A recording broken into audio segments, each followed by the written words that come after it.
বানাবো কাসুন্দি, খুব পুরনো দিনের একটি রেসিপি, যা বানিয়ে সারা বছর আম পেয়ারার সঙ্গে চাট করে খাওয়া যায়, আবার ভাতের পাতে ভাজাভুজির সঙ্গে খাওয়া যায়। তো আসুন দেখা যাক কিভাবে বানাই। একবার বানিয়ে সারা বছর খাবো।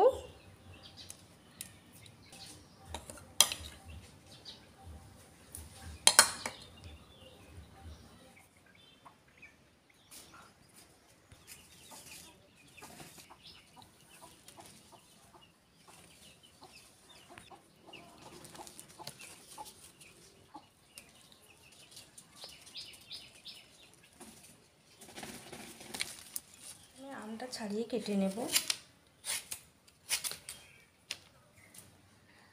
আমগুলো ছাড়িয়ে টুকরো টুকরো করে কেটে নিলাম। সাদা সর্ষে কালো সর্ষে সব রোদে দিয়ে নিয়ে এলাম। সর্ষের সঙ্গে বাকি মশলাগুলো রোদ লাগিয়ে নিয়েছি।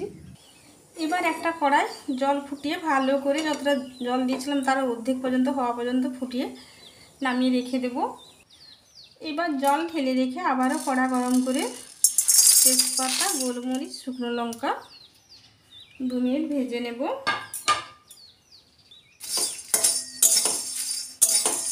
তেজপাতাটা টুকরো টুকরো করে দিয়েছি, ভাজতে ভালোভাবে। এবার তেজপাতা, শুকনো লঙ্কা, গোলমরিচ 2 মিনিট মাঝারি আঁচে ভেজে নিয়ে এর মধ্যে দিয়ে দেবো 1 চামচ গোটা জিরে, 1/2 চামচ ধনে, দেবো 1 চামচ মৌরি, আঁচটা কমিয়ে দিয়েছি, 1 চামচ মেথি, সবগুলো দিয়ে এবার মাঝারি আঁচে আবারও ভেজে নেব।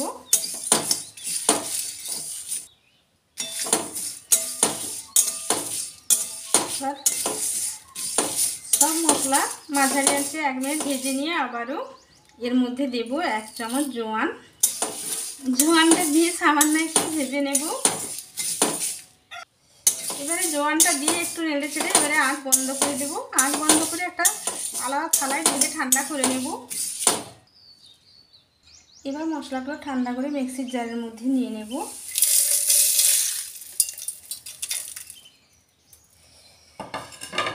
এবার এর মধ্যে দেব 50 গ্রাম কালো সরষে আর দেব 50 গ্রাম সাদা সরষে। এবার মশলাগুলো গুঁড়ো করে নিয়ে একটা চালনির মধ্যে নিয়ে চালিয়ে নেব।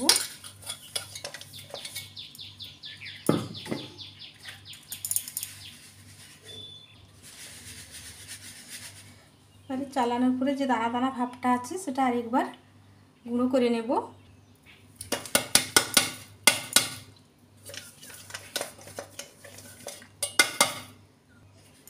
আবারও গুঁড়ো করে চালিয়ে নেব।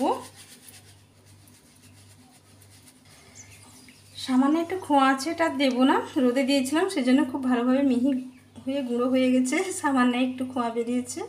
মশলা রেডি করার পর এবার সেই মিক্সিং জারের মধ্যে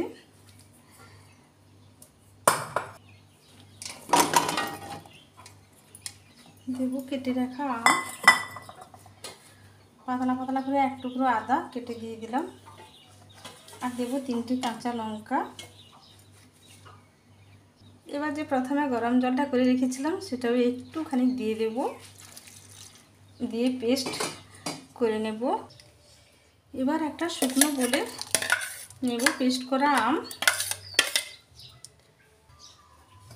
গুঁড়ো মশলা,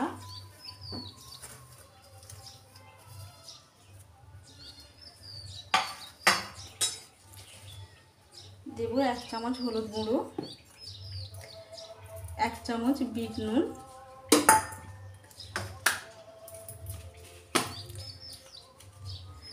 দেব সামান্য লাল লঙ্কার গুঁড়ো,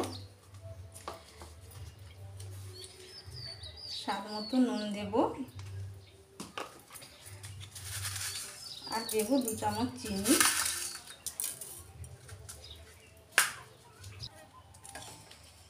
এবার মিশিয়ে নেব।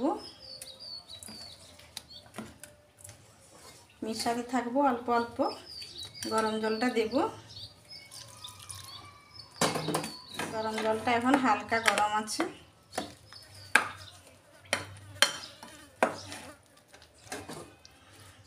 অল্প অল্প জল দেব, না বেশি পাতলা হয়ে যাবে।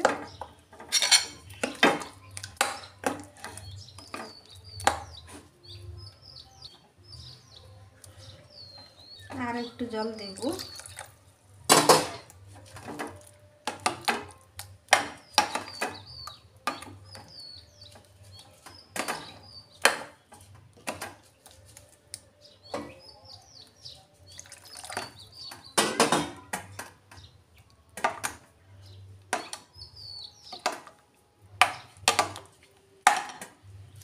হলুদ গুঁড়ো আর একটু দেব।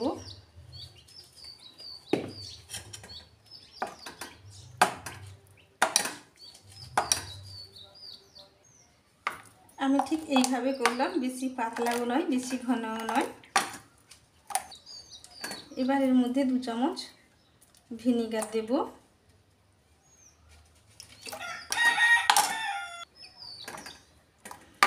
আর দেব 3 চামচ সরষের তেল হালকা গরম করে।